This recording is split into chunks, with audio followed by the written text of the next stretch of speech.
সৃষ্টি করছে। প্রতি বছর আমরা বাংলাদেশ পরিবহন থেকে কোরবানির পশু কিন্তু 12 ঘন্টার মধ্যে কোরবানির পশুর যে বর্জ্য যেখানে সেখানে না ফেলে এটা পরিষ্কার পরিচ্ছন্ন রাখতে হবে। আমাদের অন্তর্বর্তী সরকারের অনুরোধ যে দেখেন আজকে বেশিরভাগ পুরান ঢাকার মধ্যে রাস্তাঘাটে বিভিন্ন জায়গায় মানে গরু জবাই করার পর ময়লা আবর্জনা পড়ে থাকে। এটা পরিষ্কারের জন্য কোনো আমাদের অনুরোধ অন্তর্বর্তী সরকার কাছে যে 12 ঘন্টার ভিতরে আমাদের এই পরিষ্কার পরিচ্ছন্ন ওই কোরবানির পশুর পরিষ্কার পরিচ্ছন্ন করার দরকার এবং বর্জ্য রাস্তাঘাটে যেখানে সেখানে না পড়ে থাকে।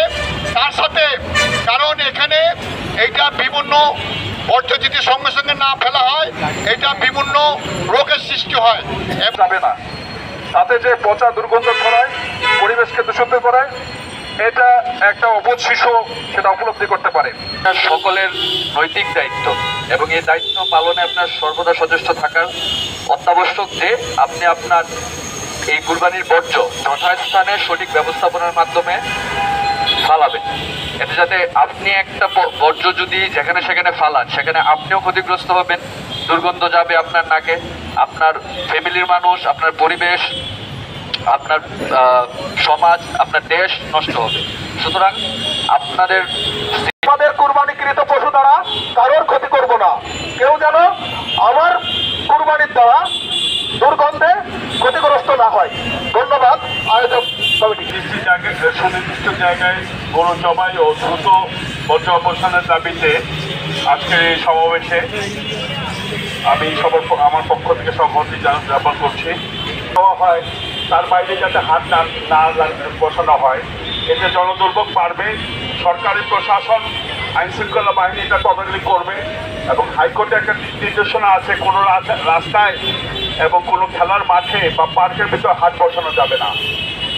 ইজারাদাররা যেহেতু তারা রাজস্ব দিয়ে তারা এই হাট বরাদ্দ আনে, তাদের যে সুনির্দিষ্ট জায়গা নির্ধারণ করা আছে, আমরা মনে করি এর বাইরে যাতে তারা না যায় এবং জনদুর্ভোগ যাতে না বাড়ে এবং জনদুর্ভোগ লাঘবের জন্য আইন শৃঙ্খলা বাহিনী পদক্ষেপ গ্রহণ করবে এই দাবি জানাচ্ছি।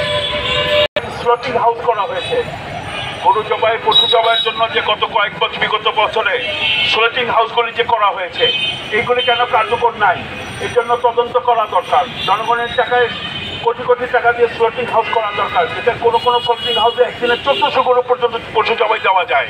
ওগুলি কেন বন্ধ হয়, এখনো পর্যন্ত কার্যকর চালু করা হয়নি। এই জন্য পদক্ষেপ নেওয়া দরকার। জনগণের টাকায় কোটি কোটি টাকা দিয়ে স্লটিং হাউস তৈরি করে যদি আপনি রাস্তায় জবাই দেন তাতে এটা অন্যায় হয় এবং এটার প্রতি একটা আইনগত ব্যবস্থা গ্রহণ করা দরকার।